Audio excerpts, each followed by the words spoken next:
માતાજી મિત્રો, જો આપણે આમાં કાગળ પાથરી છે હવે, એટલે કે આમાં ખડ ન ઉગે. એટલે જો મિત્રો, આપણે રોપા પણ નીકળી ગયા છે દેશી આંબાના. દેશી આંબા જો આપણે આવ્યા હતા એ ગોટલા, અને આ જોઈએ આપણે કાગળ પાથરે છે.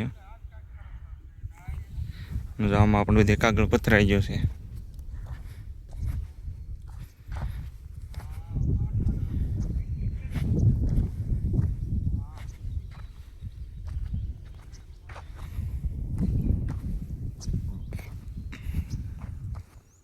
અને મિત્રો, જે કોઈને ભાઈ કેસર કલમ લેવી હોય તો ઉપર કોન્ટેક નંબર આપેલ છે, કોલ કરી શકે છે.